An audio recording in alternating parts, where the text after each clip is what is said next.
Presiden Hmm. Prabowo mau semua warga Indonesia pakai mobil dan motor listrik. Bensin Ya. hanya untuk orang kaya. Mm-mm. Bapak dapat laporan abal-abal lagi ya dari bawahannya.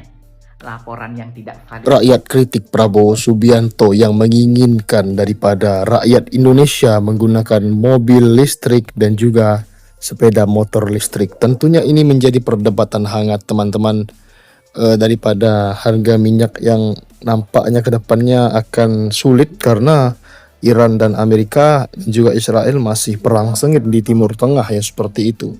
Kita saksikan dulu video-video berikut ini teman-teman sampai selesai. Presiden Ya. Prabowo mau semua warga Indonesia pakai mobil dan motor listrik. Bensin hanya untuk orang kaya. Bapak Ya. dapat laporan abal-abal lagi ya dari bawahannya. Laporan yang tidak valid lagi ya dari bawahannya.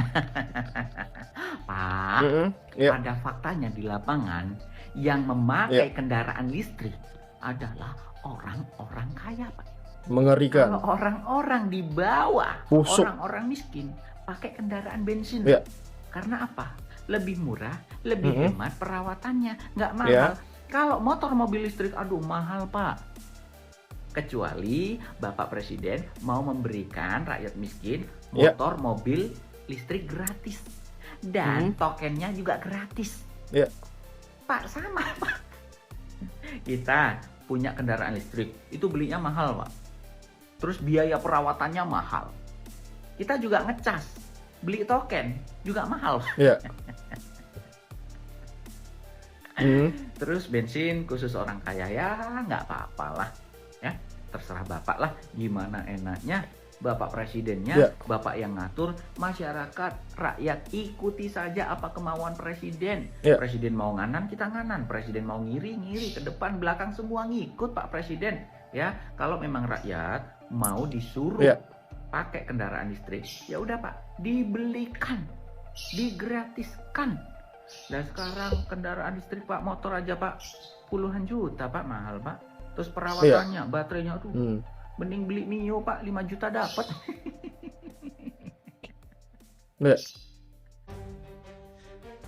Presiden pidato menyampaikan kalau tidak senang dengan saya di 2029 silakan bersaing dengan saya. Bapak Presiden yang terhormat, rakyat yang tidak senang ini, yang marah, benci dengan Bapak ini karena tidak suka kebijakan-kebijakan Bapak. Karena tidak suka pernyataan, sikap, ya, yang Bapak pertontonkan itu tidak sesuai dengan kebijakan, Pak.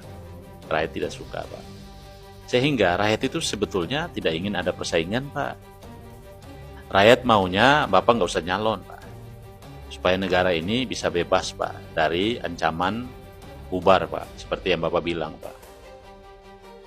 Rakyat ini pengen punya presiden yang berpihak, Pak. Berpihak pada rakyat, Pak. Rakyat pengen punya presiden yang mengerti kondisi sesungguhnya Indonesia yang mau bubar yang Bapak bilang ini, Pak. Supaya presiden ini benar-benar orang baik, orang jujur, orang komitmen pada janjinya yang perbaiki Indonesia, Pak. Nah, kalau Bapak bilang, ayo bersaing dengan saya, ya pasti Bapak menang, Pak. Pasti, Pak. Karena pertama, Bapak jadi presiden dari tangan presiden lama dengan sejumlah kekuasaan, Bapak jadi presiden. Pakai kekuasaan, Pak. Pakai kekuasaan, pakai pemilu curang, pakai aparat, pakai uang negara, pakai bansos, pakai semuanya, Pak. Bapak jadi presiden, Pak. Saya dulunya berharap setelah Bapak jadi presiden, Bapak sudahlah itu jadi jembatan politik saja untuk Bapak jadi presiden. Berharapnya begitu. Begitu Bapak jadi presiden, apa yang pernah Bapak ucapkan itu Bapak lakukan untuk perbaiki negara. Termasuk Bapak bilang negara mau bubar, saya akan perbaiki. Maksudnya begitu jadi presiden Bapak perbaiki gitu loh. Tapi begitu Bapak jadi presiden kan nggak kelihatan itu. Justru lebih parah gitu Pak ya. Nah, kenapa? Karena sistem pemilunya memang busuk Pak. Kenapa Bapak menang? Ya Bapak pasti menang. Orang Bapak presiden incumbent kok. Orang Bapak sudah nyiapin proyek yang akan membiayai Bapak menang nanti. Orang semua aparat, semua BUMN Bapak sudah tempatkan orang Bapak kok. Yang kantong-kantong uang Bapak udah kuasai semua, termasuk BI segala macam. Udah pasti, Pak. Bapak menang, Pak, nggak ada lawan, Pak. Kedua pemilunya curang, ya kan. Semua Bapak kendalikan, Pak. Siapa mau berkompetisi, Pak? Tapi sekarang coba saya tantang Bapak, Pak. Coba Bapak rubah sistem pemilu, bikin jadi jujur, Pak. Bikin pemilu elektronik yang tidak bisa orang curang, Pak.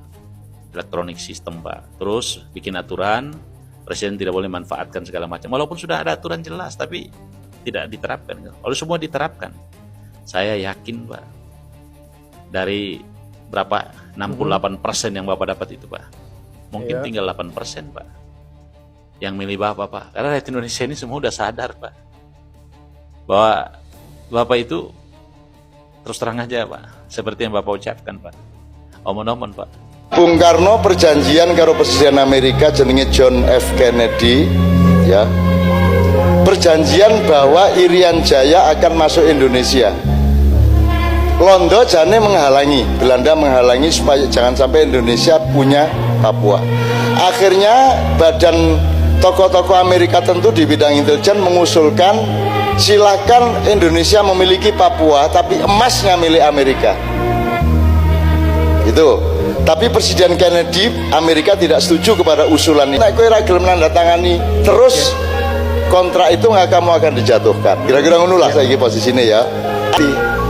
Tentunya teman-teman semua tidak semudah membalikan telapak tangan daripada menginginkan rakyat Indonesia memakai mobil listrik, sepeda motor listrik untuk keperluan sehari-hari. Walaupun bensin memang dipakai oleh seluruh rakyat Indonesia, tampaknya subsidi BBM ya kedepannya akan jadi seperti apa, kita lihat saja ke depannya teman-teman.